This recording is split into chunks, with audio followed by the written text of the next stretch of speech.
¿Cómo están? Muy buenas noches. Es un agrado estar con ustedes comenzando una nueva temporada de Pulso Político, nuestro espacio de análisis de la contingencia política regional y también de nuestro país. Cada noche de lunes estaremos con Hugo Varela, por supuesto conversando con un gran panel. En esta oportunidad nos acompañan Iván Quintana, ex seremi del Trabajo, ex parlamentario también, integrante del Partido Comunista. Iván, buenas noches. Muy buenas noches. Nicolás Auri también está con nosotros, presidente regional de la Democracia Cristiana. Nicolás, buenas noches. Buenas noches, Francisco.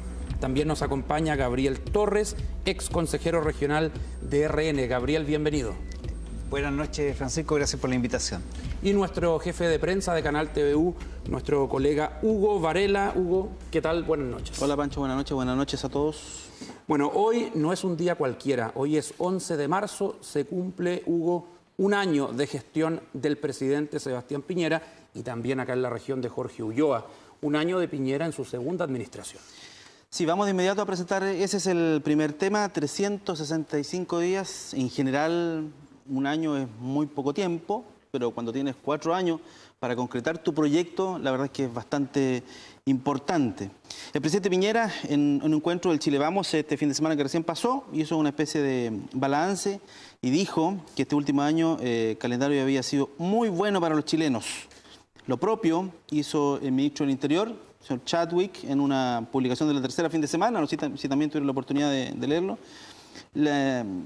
diciendo exactamente lo mismo, que este había sido un muy buen año para Chile. La crítica de la oposición no fue suave, por lo bajo el señor Lizalde, el señor Lagos, ahí menciono algunos que salieron replicando, han calificado de soberbio al presidente Piñera y en general al gobierno, imaginamos por lo supuestamente autocomplacientes que fueron con su administración este año. Voy de inmediato con el señor Auri, Nicolás Auri. ¿Cómo evaluar este primer año? ¿Qué parámetros tomar y cuáles no?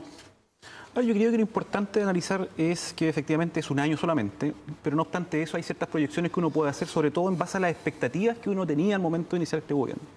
Y expectativas que se autoimpuso el mismo coalición de gobierno al momento de ganar las elecciones y de plantearse como una alternativa, evidentemente, a lo que iba a ser estos 4 años de gestión. Y yo creo que aquí encontramos algo bueno, algo malo y algo feo. Y creo que dentro de lo bueno uno pudiese decir, al menos, es que ha tenido una forma de plantear su agenda desde el punto de vista mediático que le ha generado ciertos réditos en ciertos temas que considera de suma importancia. Todo lo que ha sido relativo a lo que es el tema de la migración, todo lo que ha sido el tema relativo a algunos números, ¿cierto?, que estarían acompañando lo que dice relación con ciertas variables de crecimiento. Y en ese sentido creo yo que la forma en que ha comunicado el gobierno ha tenido ciertos réditos, que no es lo mismo que uno está de acuerdo a la forma como han ido comunicando, porque yo creo que ahí efectivamente se ha caído en un populismo muchas veces haciéndose carne y haciéndose cargo de ciertas sensaciones que están en la ciudadanía que vienen de alguna forma a estar muy vinculadas con un racismo que está sotoboche, con ciertos anhelos que no dicen relación con una política a nivel estatal, que históricamente se ha sostenido a nivel diplomático, como es el enfoque y el abordaje que se le ha dado a Venezuela. Nosotros como partido, como Democracia Cristiana, estamos en contra y estamos señalando sin ningún tipo de dudas que el gobierno de Nicolás Maduro es una dictadura, pero creemos que toda esa historia, todo ese tongo que se hizo en Cúcuta, definitivamente le hace mal a la política nacional. Y también creemos que lo malo es justamente estas expectativas desmedidas. Creo que aquí se planteó un escenario de que las cosas iban a ser diametralmente distintas. Pero las expectativas son estrictamente en el ámbito económico, entiendo yo, ¿no?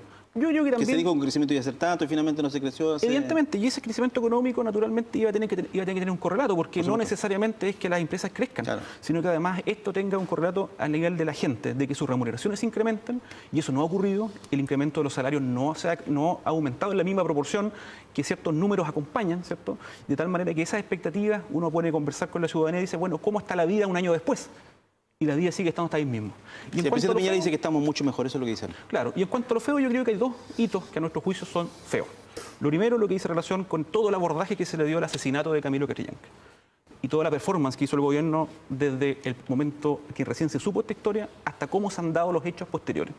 Aquí ha habido una teleserie, ¿cierto?, de malas prácticas y de malas formas en que el gobierno ha asumido esta verdad, en que se le dio prioridad y se le dio carácter de verdad a ciertos trascendidos que se demostraron que nunca fueron, y eso en definitiva afecta seriamente y esencialmente al ministro del Interior, en que, haciendo caso de rumores, dando por sentado hechos, que la investigación seria llevada adelante por la Fiscalía ha demostrado que eso fue falso, de que fue un montaje y que en definitiva requiere una respuesta más seria del gobierno. Y lo otro feo, a nuestro juicio, evidentemente, es, a la luz de lo que fue el fallo del caso de Frei Montalva, es esta tosudez del presidente de la República, del subsecretario Luis Castillo, en que, sin perjuicio de no contener ningún reproche de carácter penal, sí hay un reproche de carácter ético, toda vez que el ministro asume y establece procesalmente de que él, teniendo antecedentes, como es la autopsia, un antecedente no menor, no los puso a disposición para esclarecer este hecho, como en definitiva se estableció a nivel de sentencia. ¿Qué balance hace Gabriel Torres de lo que ha sido este primer año de gobierno y se comparte este gran optimismo demostrado por el presidente Piñera y el ministro del Interior, comparándose mucho con lo que fue el gobierno, el segundo gobierno de la presidenta Bachelet, sacando cifras a la mesa? ¿Y dónde crees tú que falta por avanzar? Bueno, efectivamente que el gobierno de la presidenta Bachelet fue muy negativo, especialmente las reformas que implementó, como la tributaria y la laboral, que efectivamente le pusieron un freno a la economía. El crecimiento de la presidenta era un promedio de 1,5 anual. Este primer año de gobierno del presidente Piñera logra crecer nuevamente un 4%, se crean 200.000 empleos de buena calidad. Obviamente que todavía estamos al debe, que tiempos mejores, pero bueno, vamos en un cuarto de tiempo. Esto se tiene que evaluar en los 4 años. Creemos que el 2019 va a ser un año bastante mejor que el que se fue. Es un periodo también de adaptación que se vino haciendo después de todas esas reformas que realmente pararon la economía en nuestro país. Se arregló el tema de la inmigración, que realmente era un caos, un desorden. Ya veíamos a fines del 2017, principios del 2018, cómo llegaban los aviones con haitianos. Se logró zanjar, sacar una ley rápidamente y ver ese tema. Se vio también el tema del tema de Carabineros. El primer golpe de timón que da el presidente Piñera cuando asume el tema Carabineros, pedir la renuncia inmediatamente a quien estaba y había creado una polémica por meses. Se logró de alguna manera estabilizar un poco ese problema de la tremenda desconfianza que había hacia Carabineros. ¿Esa fue la salida del primer director?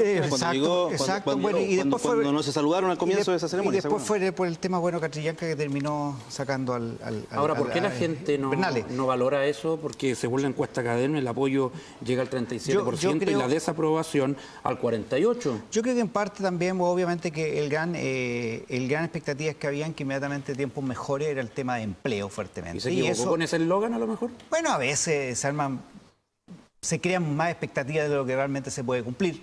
El tema del déficit fiscal que había con el gobierno de Bachelet que había dejado era mucho más profundo el que nos encontramos al llegar. Y obviamente que eso pasa a la cuenta, y de alguna manera, pero tenemos fe y optimismo que este año va a ser bastante mejor y va a empezar a tomar el ritmo. Y ya de hecho la inversión está mejorando bastante y creemos que los próximos meses y este año 2019 va a ser mucho mejor que el que se fue. ¿Qué nota le pone Iván Quintana al primer año del gobierno de Sebastián Piñera? Complicado poner nota, pero voy a entregar una opinión, pero obviamente a lo mejor termino calificando. Mira, hay una encuesta de TV Noticias que estuvimos trabajando durante esta jornada y el 50% de las personas dice que menos de 4 la nota que le ponen, por lo menos el intendente aquí de la región del Biobío, Jorge Ulloa. Bueno, yo tengo la misma opinión entonces que la generalidad, porque a mí lo que me parece es que, a propósito de lo que ya se ha dicho en esta conversación, es que el gobierno no ha respondido a las expectativas que creó. Y lo digo porque, por ejemplo, en relación a reforma tributaria, que se señala por don Gabriel, reforma tributaria, reforma laboral, de lo que se trata es de dejar sin efecto lo hecho durante el gobierno de la presidenta Bachelet. Y quieras o no, la reforma tributaria ha significado ingresos extraordinarios para el presupuesto nacional. Y desde el punto de vista laboral, la reforma, sin ser lo que nosotros queríamos en su totalidad, de todas maneras ponía en un nuevo nivel la participación de los trabajadores, por ejemplo, en los conflictos colectivos. Lo que realmente nunca le ha gustado al gran capital, ni al sector que representa el presidente Piñera. Y de lo que se trata de dejar sin efecto medidas que van en beneficio de la mayor parte de los chilenos para retrotraer el asunto, por ejemplo, a la negociación, que lo están imponiendo de hecho a través de la Dirección del Trabajo, por grupos negociadores y no por el sindicato, que es lo que en definitiva asegura la buena dirección de un movimiento sindical cuando se trata de presentar pliegos de peticiones colectivas. Bueno, lo mismo ocurre en otras materias, por ejemplo, la cuestión educacional, que se habla del proyecto Educación Justa, y esto no es sino dejar sin efecto también medidas que se habían impulsado en el gobierno anterior. ¿Qué significa educación justa? Primero, no es justa. No es justa porque favorece a algunos pocos. Discúlpame, eso es sistema de admisión justa. Admisión justa, sí. Sistema de admisión justa tiene que ver con el ingreso a los establecimientos educacionales. De que se pueda seleccionar también y no solamente que los estudiantes vayan a la tómbola. Pero es que ese no es el problema. No es el problema porque ¿cómo se selecciona? Se selecciona en teoría en relación al mérito del estudiante, ¿cierto? Debería ser así, ¿no? Quizás porque dicen los entendidos en educación que no es necesario hacer la separación entre estudiantes meritorios, entre comillas, y los no meritorios, que serían los que enfrentan con mayor dificultad el proceso de aprendizaje, sino a la inversa. Debieran estar siempre juntos los más, digamos, capaces de adquirir la educación con los menos capaces de hacerlo. Es que ahí se reclama qué pasa con la educación media. ¿No vale de nada entonces el mérito del estudiante en aquella etapa? Es que si usted crea liceos emblemáticos, especiales para la gente con mayor capacidad, entre comillas, está segregando arbitrariamente. Quiero terminar la idea. Se habla del efecto par de la educación cuando confluyen estudiantes de alta capacidad y estudiantes de menor capacidad, porque el de mayor capacidad puede perfectamente influir en los otros. Y el asunto ni siquiera hace bajar el nivel del de mayor capacidad, sino que les da nuevos antecedentes cuando tiene que ayudar a un compañero de curso en el desarrollo de su progreso en la educación. De manera entonces que, en general, nosotros miramos esto como un gobierno, por eso está llegando a la aprobación que tiene, a un 37%, como se dijo aquí, y a una desaprobación mayor. Yo creo que el 48% de desaprobación. En lo central no está dando cumplimiento a las expectativas que se trazó Pueblo Chile. Recuérdese que hay mayores antecedentes también sobre esto. El crecimiento ha golpeado duramente el crecimiento del primer mes de este año al gobierno, porque estaban hablando de un 4 o 5% y ya están diciendo un 3,5%. Entonces se está cayendo. Lo único que pudiera registrarse como favorable al gobierno, que fue el incremento del 4 y tanto por ciento en el curso del año pasado. ¿Cómo puede enmendar el rumbo el gobierno? Le quedan 3 años. Tiempo hay, Nicolás. Yo creo que en definitiva es volver a hacer la política en serio. Yo creo que lo que se plantea recién acá con el tema de admisión justa es el ejemplo, pero súper claro, de cuando se hace una manipulación de cierta información que pone en duda hechos y elementos que están empíricamente acreditados. ¿Cómo va a ser posible, ¿cierto?, que se digan de que los niños, ¿cierto?, los alumnos, no pueden de alguna manera darle solución completa por la implementación del sistema cuando los cupos siguen siendo los mismos?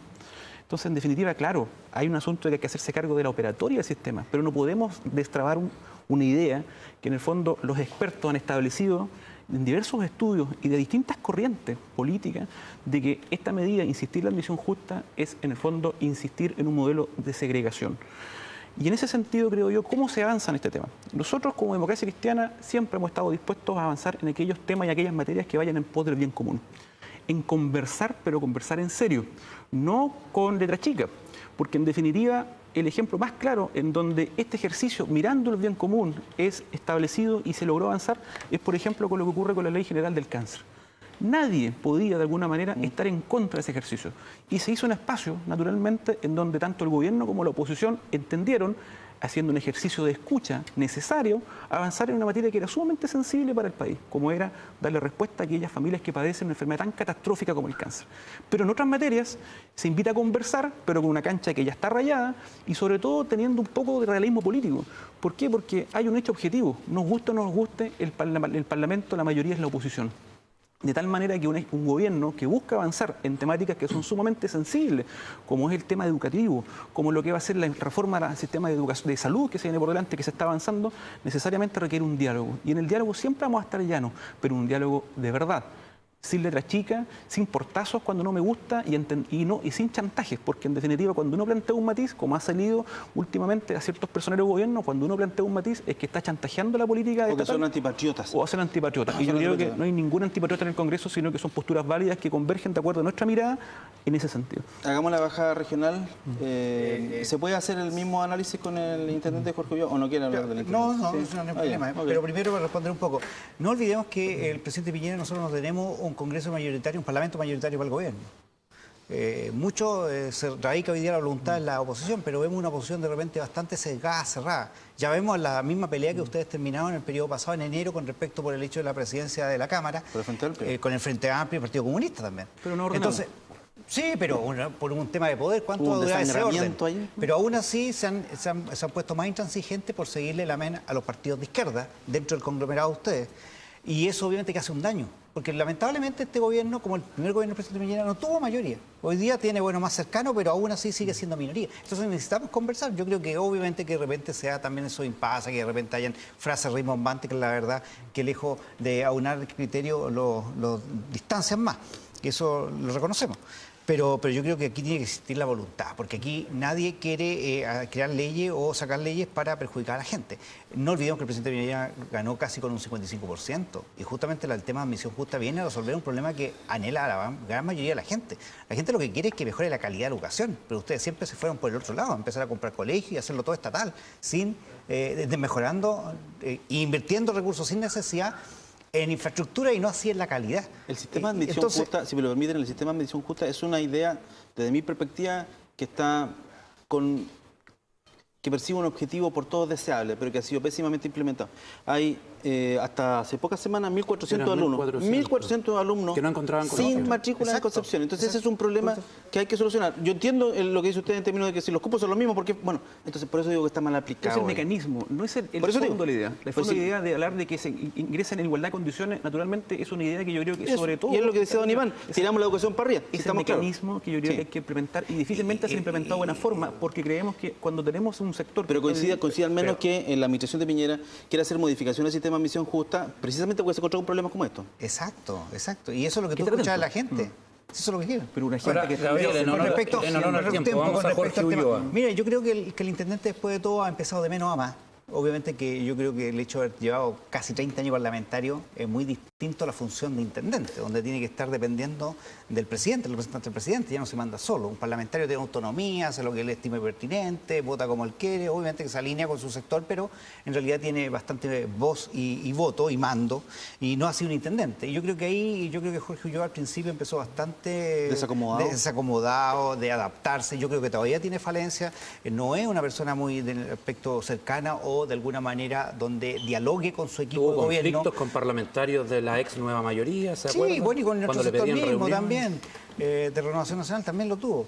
Pero yo creo que en el tiempo ha ido un poco limando esa aspereza y de alguna manera también el enfrentar todo lo que ocurrió en el verano con los incendios, con el tema del Hospital Salvador de Alemania, etcétera, ha actuado de buena manera. Yo creo que no es fácil. El presupuesto es un tema negativo. Yo fui consejero, por tal, obviamente que yo creo que ahí hay un punto negativo de él fuerte, porque ahí faltó haber luchado por la región. Bueno, si bien es cierto el representante del presidente de la República no tiene mucho rango de acción, pero lamentablemente fue una camisa de once varas y se perjudicó a la región. Este conflicto con Andrés Chadwick. Yo creo que ellos se conocen bastante. Quizá el hecho, claro, hacerlo abiertamente de esa manera, yo creo que terminó fortaleciéndolo un poco más a él, que fue la parte más débil, porque fue feo haberlo hecho público, pero la confianza que tienen. Realmente fue un chasco, un bochorno, y esperemos que eso no vuelva a ocurrir, porque la verdad uno ahí se alinea con el tema regional y por tal uno sale en defensa de la gente que es de acá. Sí, por último, ¿usted cree que él va a continuar? Porque se dice que se viene un cambio de intendentes. La verdad es que no sé, mire, es relativo. Yo creo ¿Para usted debe continuar? Yo creo que en lo personal, bueno, la verdad es que yo nunca me he llevado muy bien con él. Para ser sincero, pero no por eso voy a decir... Pero no estamos hablando personalmente. No. Yo creo que él va a tener continuidad. Yo pienso que él va a tener continuidad. No, yo creo que él va a tener continuidad porque de alguna manera ya ha logrado afiatarse bien en el cargo y de alguna manera ha sacado adelante la región. De hecho, no lo olvidemos que el nivel de crecimiento de la región fue bueno, han tenido algunos aspectos positivos, ha podido manejar algunos conflictos, que no es menor, la región esta es complicada, no es fácil. Y por tal, yo desde ese punto de vista, yo creo que tiene nota positiva con respecto a factores negativos. Yo coincido con eso, que ha asumido los conflictos sociales difíciles. El tema de la jibia. Claro. No sé si recuerdan el tema de la jibia. El tema del incendio forestal aparentemente se trabajó bastante bien, porque las cifras que tenemos de hectáreas quemados o número de incendios no son los que tuvimos en aquella temporada 2015-2016, cuando Concepción estaba cerrada. Entonces, han habido cosas buenas, indudablemente. Está la musiquita. Sí, nos vamos a ir a una pausa comercial y a la vuelta continuamos con Pulso Político con otro tema muy interesante, por supuesto, lo que está sucediendo con el movimiento feminista luego de esta marcha sin precedentes en cuanto a su alta participación que vimos el viernes pasado, no solamente en Concepción, sino que prácticamente en las ciudades más importantes de Chile. Continuamos luego de la pausa.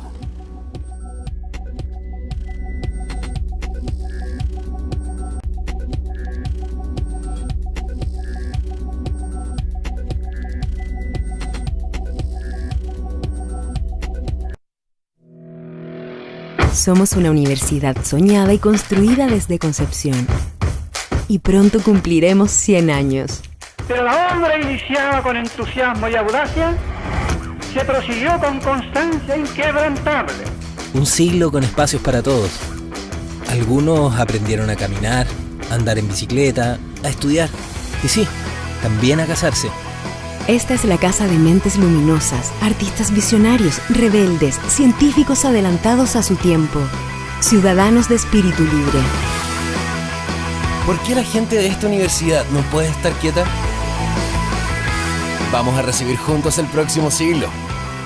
Somos la generación centenario. Kino trae 3.400 millones. ¡Chao, jefe! A 10 minutos del centro, en el kilómetro 1.4, camino a Penco, se encuentran las canchas del fútbol profesional del Club Deportivo Universidad de Concepción, el cual posee un sistema de base elástica o shockpad que disminuye el riesgo de lesiones. Por ello, los profesionales las prefieren. Además, se cuenta con cafetería, amplios estacionamientos, camarines completamente equipados, fácil acceso, seguridad las 24 horas, excelente iluminación, primeros auxilios y un doble sistema de drenaje que permite jugar bajo la lluvia. Reserva tu cancha en www.cdcampaniludec.cl. Campo Deportivo Campaniludec, donde entrenan los profesionales y juegas tú.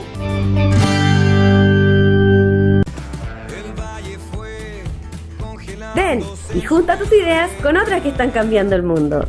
Del 20 al 23 de marzo, únete a la energía que transforma y sé parte del Festival de Innovación Social más importante del sur de Chile. Charlas de mentes, FIS Niños, speakers internacionales y mucho más. Ven a FIS.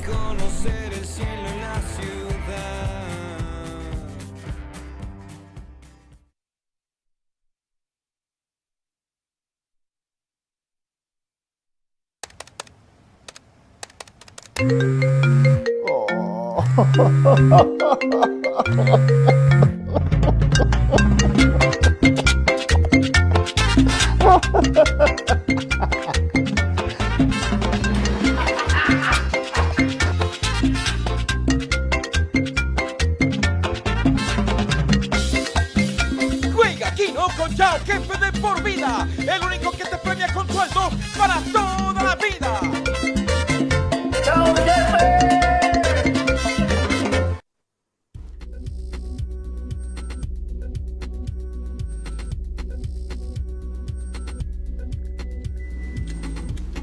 Volvemos a Pulso Político por TVU. Antes de cambiar de tema, vamos a rematar el comentario y el análisis de lo que es este primer año de gobierno, pero centrados en la gestión de Jorge Ulloa, Nicolás Auri. Sí, mira, yo creo que en definitiva él ha enfrentado ciertas situaciones límite de una manera con bastante aplomo, pero yo creo que eso en definitiva no marca lo que es la gestión propiamente tal. Yo creo que hay hechos que han marcado lo que en definitiva demuestran el poco peso político que tiene el intendente hoy día a nivel central. Lo vimos con lo que ocurrió con el presupuesto regional. Lo vimos con lo que ocurrió con el alza del pasaje en Chivilingo, en donde más allá de todas las declaraciones de intenciones no pasó nada. ¿El pasaje de qué, perdón? El alza del peaje en Chivilingo. Pasaje de Chivilingo. Entonces, en ese contexto vemos que más allá de eso no hay peso específico y además vemos de que todo lo que es la gestión del gobierno regional hoy día se ha sustentado en todo lo que son los proyectos que quedaron de arrastre en la administración anterior. Lo vimos cuando se vino a lanzar el plan regional Biobío. Son en la inmensa mayoría proyectos que ya estaban aprobados por el Consejo Regional. La inmensa mayoría de proyectos que ya estaban algunos en ejecución incluso. Sí, claro. Y además vemos de que existen ciertas carteras del gobierno regional, ciertas seremis que son absolutamente inexistentes o sin ningún tipo de gestión. Y también, lamentablemente, yo no sé qué estará pasando con ocasión de lo que ocurrió el 8 de marzo. ¿Qué es lo que hace, qué es lo que dijo, qué es lo que plantea la seremi de la mujer y equidad de género? No la vi en nada. Cuando vieron de que el movimiento social canal, desbordó, sí, claro, una entrevista, una bajada, que en el fondo, pero no, si tiene razón en el diagnóstico de que el gobierno en términos generales primero se subió al último, digamos, a lo que fue el 8 meses. Claro, pero además no hay ninguna bajada regional respecto a lo que ha sido el rol de la mujer en la región, una región súper compleja. Pero además vemos de que ha sido solamente una caja de resonancia de lo que a nivel central ocurre. ¿Qué respuesta se nos ha dado desde la región a temáticas regionales tan simbólicas como es el metro en Concepción? En lo que es el soterramiento de la vía férrea, de lo que es la convicción con que el gobierno ha empujado el parque científico-tecnológico. O sea, en el fondo no vemos realmente un peso específico del gobierno regional, su gabinete, de que empuje en función de la región ciertas temáticas que necesariamente son sentidas por nosotros.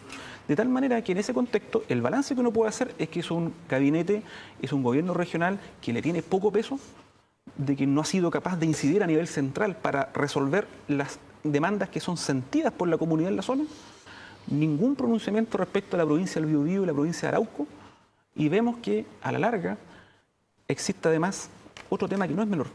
Los alcaldes de oposición sistemáticamente han sido afectados por un gobierno y ciertas miradas sectarias para implementar lo que son la ejecución de proyectos que, estando aprobados por el gobierno regional, no se les ha dado curso.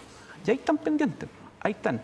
Y sin mirada, disculpando para cerrar el tema, vemos que aquí se avanzó en algo que es inédito a nivel nacional, lo cual es una estrategia de desarrollo regional, pero parece que está en un cajón de un escritorio.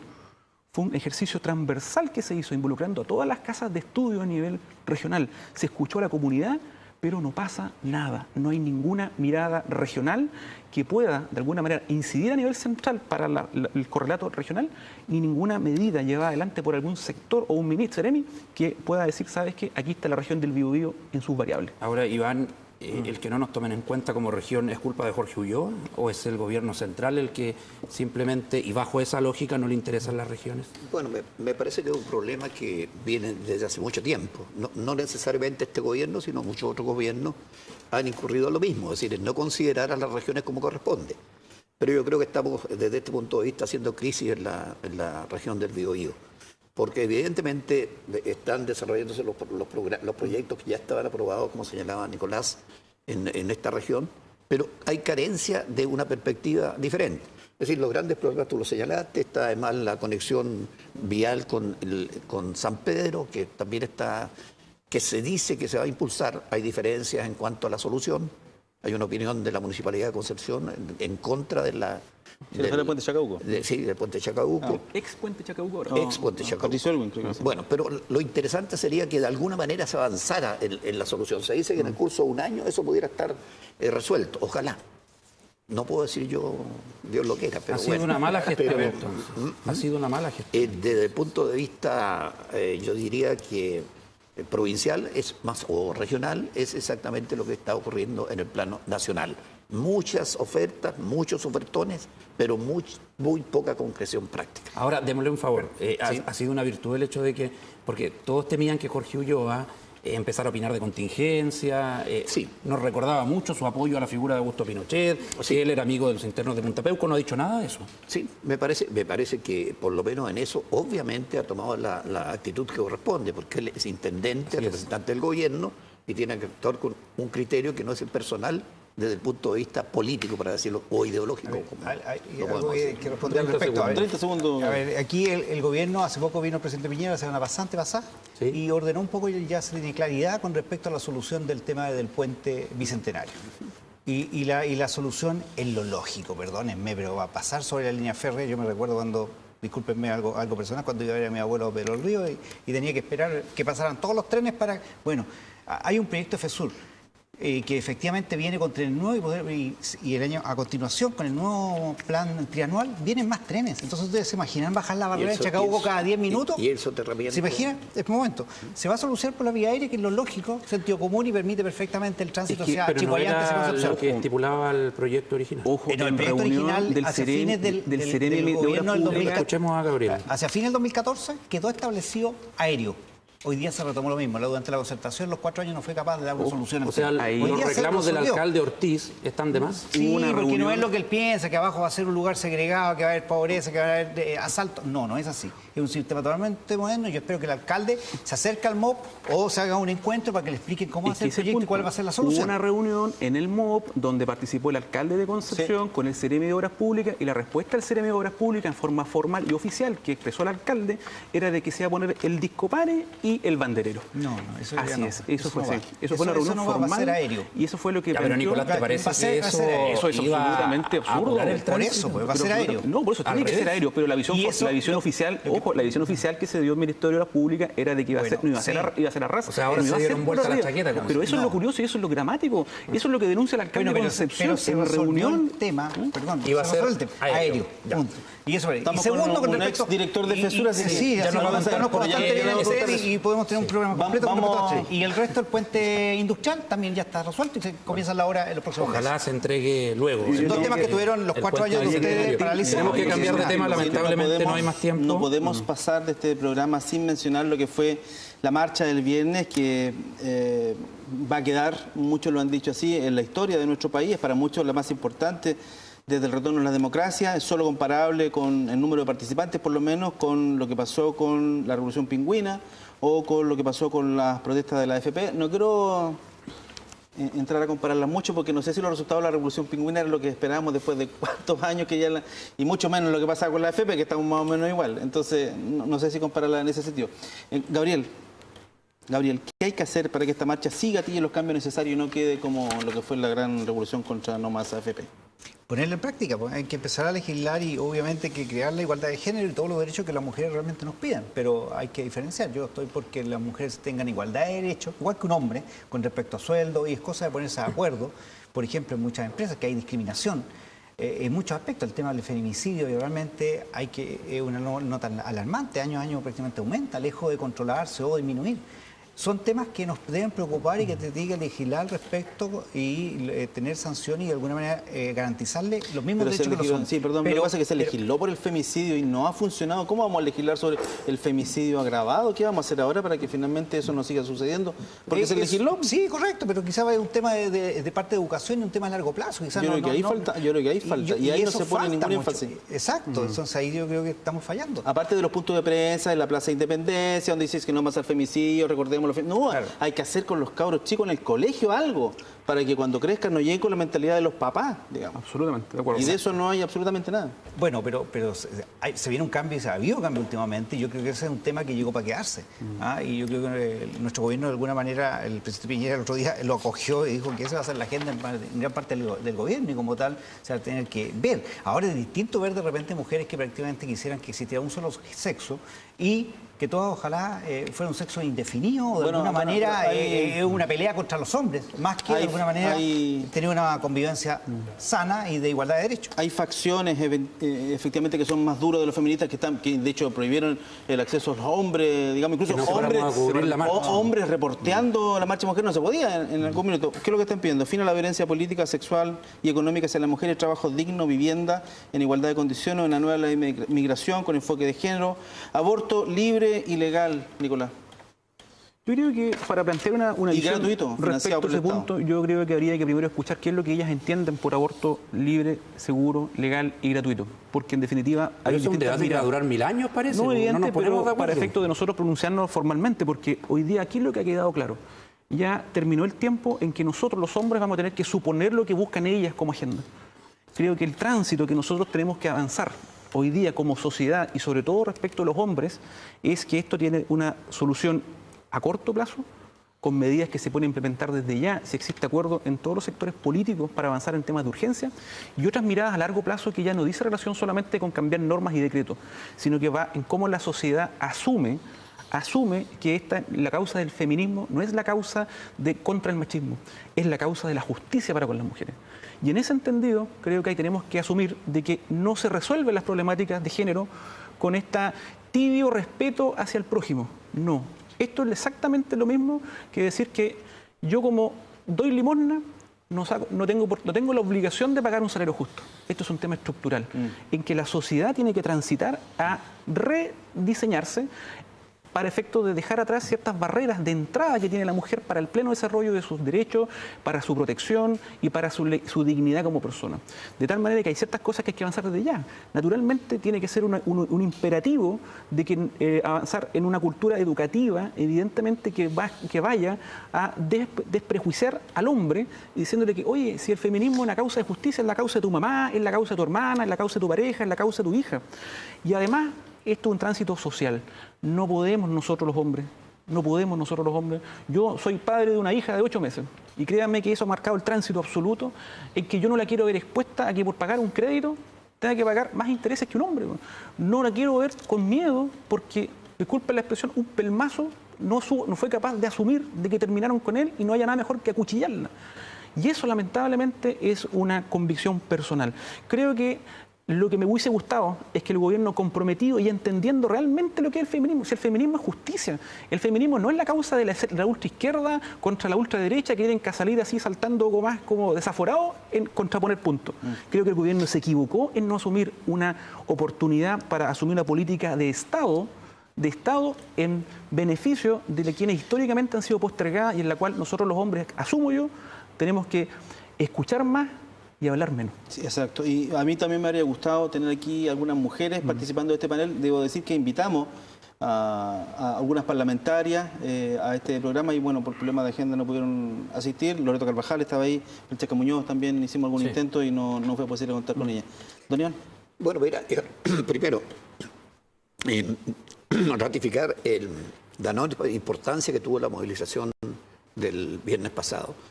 Cuando observamos la fotografía de Concepción, yo creo que ni siquiera se ha cuantificado exactamente el número. Hablan de 11.000 personas, 10.000, 11.000 personas. Pero eran 8 cuadras que iban de lado a lado, lo que realmente, cuando se observa la única foto que se ha publicado en O'Higgins, ahí realmente se ven muchas personas. Seguramente la concentración más grande que se ha hecho en este último tiempo, comparable a la que ustedes han señalado. Ahora, yo creo que nosotros estamos como país al debe en relación a la causa feminista. Obviamente nunca habíamos tenido la explosión que se ha dado como en este momento. No es la única causa, pero es una de las causas importantes. Y yo creo que aquí perfectamente nosotros pudiéramos llegar a conclusiones comunes, incluso hasta con el gobierno que adoptó la posición correcta que correspondía después de ver la inmensa participación ciudadana a lo largo del país. Ahora, es cierto que hay muchas peticiones y en el movimiento que vimos el viernes aparecían todas comprendidas dentro del movimiento feminista, pero la verdad es que excede lo que es propiamente la necesidad de enfrentar la situación de la mujer en nuestra sociedad. ¿Qué cree usted que está más a la mano para atacar ya, luego? Bueno, hacer por lo menos una mayor inclusividad desde el punto de vista jurídico, legal, de las mujeres en la vida cotidiana. Esto pasa por la regulación de como se señalaba aquí, de las remuneraciones, los salarios, de la posibilidad de acceder al trabajo en las mismas condiciones que los hombres y en general de hacer efectivos todos los derechos económicos, sociales y políticos igual que nosotros. ¿Pasa por un cambio de la Constitución, eventualmente poner la Constitución como un derecho fundamental en el artículo 19, que las mujeres y hombres deben ganar igual renta en caso de igual oficio? Pero sin lugar a dudas, pasa yo creo también por reformas de carácter constitucional y legales que vayan precisamente al hueso con el objeto de que esto pueda salir adelante. Ahora, ojo, hay que poner los puntos sobre las IES, en precisar en qué lugares nosotros tenemos que apuntar, porque si hacemos una exposición muy grande de reivindicaciones, vamos a caer en la imposibilidad de acceder a todas. Habrá que hacer una prelación con respecto a los derechos de la mujer que necesariamente tienen que entrar a regir en corto plazo. Un dato no menor, mi partido, Renovación Nacional, tiene la bancada más numerosa de mujeres en el Parlamento. Son 10 mujeres, de 36 diputados, casi un tercio, y el cual aquí se demuestra que muchas veces, más que tener solamente la voluntad de llevar, es llevar mujeres competitivas. Y de hecho así se logró, y tenemos, de hecho aquí en la región está Francesca Muñoz, y en todo Chile tenemos mujeres, y eso es bastante importante porque nuestro partido ha tomado la decisión de llevar en cada uno de los distintos estamentos mujeres, y ha resultado un éxito. ¿Y cómo lo va a hacer el gobierno para encauzar estas demandas? Porque, bueno, ya se habla de que la ministra Pla no prestó apoyo al llamado a huelga feminista. Cecilia Morel también dijo que a ella no le gustaba que la pautearan, dijo. Se esperaba algo más por parte de las dirigentes del movimiento. Ahora hay un protocolo de Naciones Unidas que, si bien lo tiene que analizar el Congreso, también se ha acusado al gobierno de que, tal como ocurrió con la migración, no le gusta mucho que Naciones Unidas les fije los parámetros, pero bueno, la ONU es el organismo al cual pertenecemos todos. Bueno, el gobierno claramente salió inmediatamente a mentir eso, que no iba a hacer nada con respecto a que fuera en oposición a lo que la ONU sugiere. Y por lo demás, yo creo que esto también es una experiencia. Si bien es cierto, pudieron haber hecho algunas declaraciones que no iban en apoyo al movimiento, una vez que se ven las marchas, y muchas veces lo peor es no reaccionar a lo que nos pide la gente. Hoy día el movimiento femenino es fuerte en Chile, y por tal nos tenemos que tomar en serio. Yo creo que tenemos que, toda la clase política, cooperar en sacar leyes en el cual sea igualitario el trato entre hombre y mujer, sea igual este país. Quizás sea el primero en Latinoamérica que vaya a dar la pauta para que de alguna manera se restablezcan los derechos como corresponden a las mujeres, al igual que a los hombres. Sí, Nicolás, ¿cómo tiene que hacer el movimiento feminista para que no se pierda este entusiasmo, esta masiva participación ciudadana, que el movimiento no decaiga? Porque si bien hay un consenso de que han puesto el tema en la mesa acá y en el mundo, también la forma de manifestarse genera ciertos anticuerpos y críticas. La toma de universidades, el expresarse, dicen los conservadores, de manera muy libertina, pero bueno, a lo mejor eso es anexo. Pero en el fondo, ¿cómo hacer para que el movimiento no decaiga y de verdad tenga una consecuencia legal?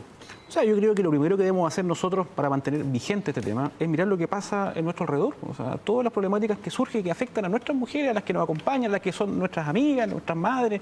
Insisto, yo creo que ahí está la primera aproximación que uno puede hacer para entender de que mientras ellas tengan una situación de opresión, de discriminación, de que no puedan ejercer realmente con plenitud de derecho lo que es la maternidad. ¿No se puede solucionar eso rapidito? Si es tan evidente la diferencia que se produce en el tema de la AFP con las mujeres, y que cuando están en edad fértil, no se puede eliminar eso de una vez. El presidente Piñera anunció que se va a eliminar esa diferencia en las ISAPRES. Sí, ahora, yo creo que eso es tan... Bueno, Piñera lo anunció, que viene esa reforma. Nosotros viene una reforma que esperamos ver los antecedentes y el detalle de esta historia, porque efectivamente... ¿Dices tú? O sea, evidente, porque yo creo que tiene ciertas dudas, porque claramente, si esto lo vemos, cómo se han planteado todas las políticas importantes que ha llevado adelante el gobierno, ¿cierto? En que, de fondo, aparece, percibe, emana de que aquí hay variables que son netamente economicistas, es que evidentemente yo creo que no va a faltar el personero, y lo dejo firmado porque va a ser así, de que va a analizar efectivamente de que claro, que la mujer es más cara para el mercado. Por ende, en ese contexto, ¿cuál va a ser el enfoque que vamos a mirar? ¿Lo vamos a mirar desde el enfoque de la realidad de la mujer o de la realidad del negocio? Y yo veo, y tengo mis dudas, y las planteo acá, de que hoy día, cuando uno se plantea a nivel de la inclusión de la mujer en el trabajo, ¿qué es lo primero que le hace? Bueno, te vas a tomar el postnatal, aquí hay un encarecimiento natural, y esto no lo hablo de izquierdas o derechas, lo hablo de lo que es la sociedad que hemos construido, fundamentada en el machismo, ¿cierto? Sí, tenemos que revertir. Tenemos que volver, disculpa Nicolás, porque se nos acaba el tiempo con Gabriel Torres. Yo no quiero que se nos vaya el tiempo sin preguntarle a Gabriel qué pasó con usted en FESUR. Sabemos que no sé, ¿lo despidieron? ¿Así tal cual? ¿Lo exoneraron? Sí, no es despido, es desvinculación, porque uno pertenece a un directorio de forma el cual lo invitan a participar, y de esa misma manera, bueno, aquí hubo un hecho entre medio, y por eso le digo que es de carácter político esa desvinculación, porque cuando a mí el expresidente Aguilú Rodríguez me acusa de una serie de improperios, amenazas, injurias, el cual tenemos hoy día un juicio, una querella que yo presenté contra él en el mes de noviembre, sale dos días en el diario, el titular, el director de FESUR, lo acusan de tal cosa. Obviamente que ese mismo día el presidente del directorio de FESUR me llama para que ojalá dé un paso al lado porque puedo involucrar a la empresa en todo este tipo de cosas. ¿Usted ya salió de EFE, ¿no es cierto? Sí, correcto, de FESUR. ¿Está dolido con el gobierno? Estoy dolido porque en realidad yo me sentí de alguna manera discriminado adentro, porque ni siquiera, o sea, yo pertenecía a un directorio, no a un tribunal. Entonces la presunción de inocencia no existió. Yo esperaba algo distinto del presidente del directorio, haberme llamado, haber conversado, haber creído un poco, haberme dado... ¿Pero si lo llamó y le dijo que era por equidad de género? No, eso fue posterior. Esto fue en noviembre. Entonces, ese fue el inicio, por eso lo enlazo con el tema político, porque después creo que fue una buena salida, con todo este tema que estamos viendo del tema de los derechos de las mujeres, de decirme que por una paridad de género tenía que salir del directorio. ¿Usted no cree en esa razón? O sea, a ver, el directorio está conformado por 2 mujeres y 3 hombres.